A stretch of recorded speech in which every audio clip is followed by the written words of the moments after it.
Welcome back, everybody. Listen, one of the things we've seen here in this last week, obviously in the aftermath of Hurricane Sandy, has been both the travesty and tragedy that people have had to deal with, but also the outpouring of support. Some of the things that, make this a great place.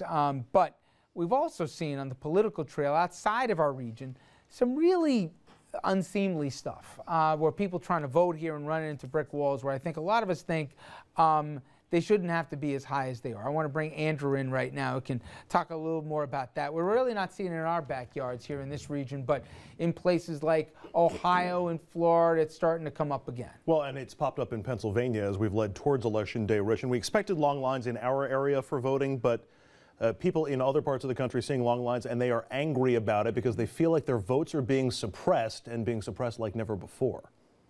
Teresa Sharp, a grandmother in Battleground, Ohio, says she's voted in every election since she was 18. Voting to me is like sacred. So imagine her surprise when she got this letter in the mail.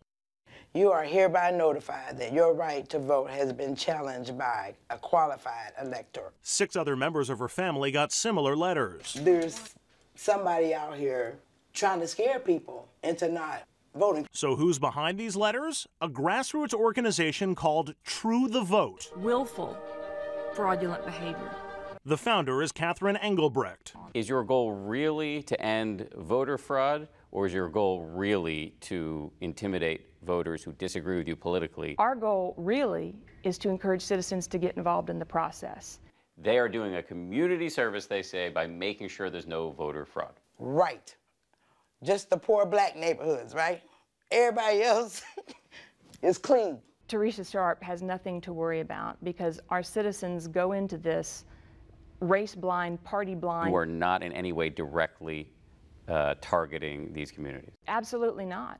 True the Vote is now vowing to mobilize 1 million poll watchers today to look out for fraud. In recent years, their activists have been accused of harassment in predominantly minority districts. Engelbrecht insists that True the Vote is nonpartisan, although she herself runs a separate Tea Party group and has made very clear that she'd like to see President Obama lose.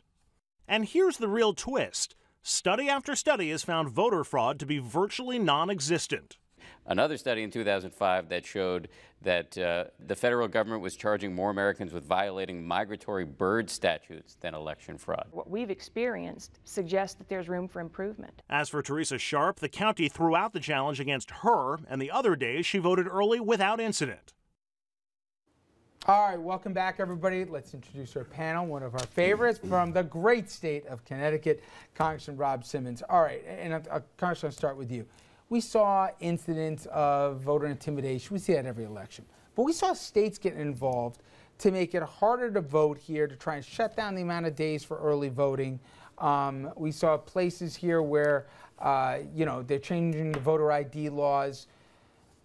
Is this really healthy for us as a country to make it harder for people to vote when we yell at them enough to get more involved in the process? What do you think? I grew up in the 60s in college. I registered voters. It was part of the civil rights movement. That was all very important to do. But, the opposite side of the coin is you don't want the electoral process to be interrupted or upset by inappropriate or illegal voting. I mean, that's the whole point.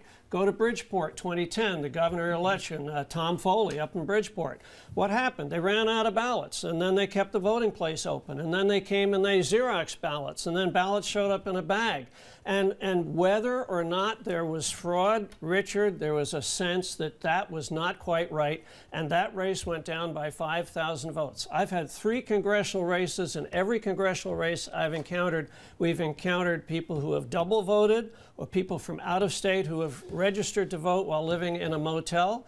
And so, the registrars of voters have a responsibility to the citizens to make sure that the process we don't know the story is of legal Cook County here, and fair. How it seemed to work out for Kennedy back then, Richard. but is that what's going on here, trying to get equity? No, I truly believe that it is easier for those with means and for middle-class families to have the ID and have the permanent residence and have the proof of residence and address than it is for poor folks. I think what this is about is disenfranchising poor people, but we don't talk about class in the United States.